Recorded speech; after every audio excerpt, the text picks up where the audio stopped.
town, but we want to do something. This city is the place where it starts, Ms. Day. This is where the revolution begins. People are angry after the Harnad murders. They hate mages. They hate shifters. They've always hated fangheads. I heard local membership in human rights organizations like yours is up by 300% in the past 2 or 3 months. It's the perfect time to declare war. I held up my hand. I appreciate your enthusiasm, Mike, but as I said before, Human Future is cautious about making new affiliations. That's what has kept this side of our organization under the radar for so long, while the public front supports laws and political candidates who share our vision of a soup-free future. After this meeting, I'll go back and make my recommendations, and then we'll decide whether to bring you into the network. Robinson drummed his fingers on the arm of his chair. When can we expect a decision?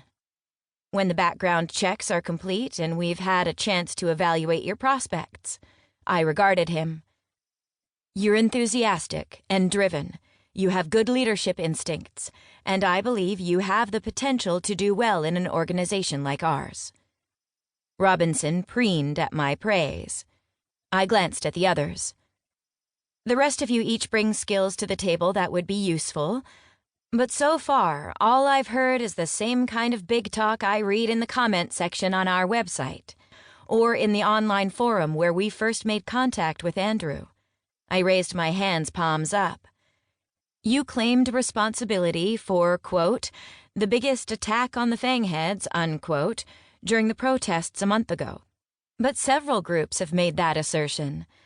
There were a half-dozen cases of arson, but none of them were what I'd call major attacks. For a city you argue is on the front line in the war, there doesn't seem to be much going on. We didn't set any of those fires.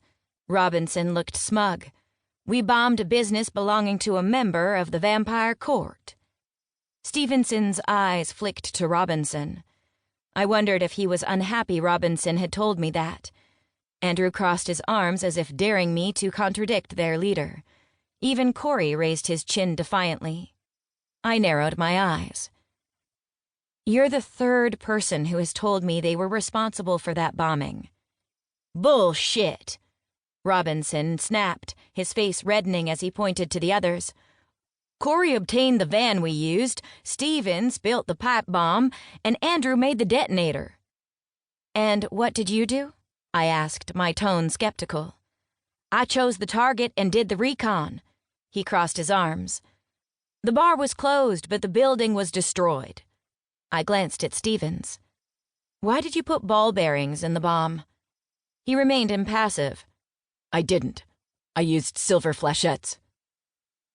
That particular detail had certainly never been released to the public, but that question had tripped up others who had claimed responsibility. It would appear they were telling the truth. I nodded slowly. Perhaps we can find a place for you with our organization. Let me ask you this. If you had access to better weapons and better resources, what would your next target be? Robinson didn't hesitate. Northburn Manor, the headquarters of the Vampire Court. My eyebrows went up. That's a big target. He smiled. With the right people and the right weapons, it could be done. I want to be the one to do it. I, not we, I noticed. Interesting. I rose. Robinson and the Davis brothers followed suit. I extended my hand to Robinson and he shook it. His palms were damp. I'll be in touch, I told him. Keep a low profile for now until you hear from me. There are a lot of feds in town, thanks to the protests and the attacks on Darius Bell's cabal. It's a lot of heat. Not a good time to be careless. We're never careless, Stevens said, with a note of finality in his voice that I didn't particularly care for. I picked up my briefcase and headed for the door, with my driver in front of me and Robinson right behind us. The meeting had gone well, better than I'd hoped, really. I wasn't home free yet, but thanks to the recording device in my briefcase, we had what we needed. My escort reached for the doorknob. And that's when it all went to hell.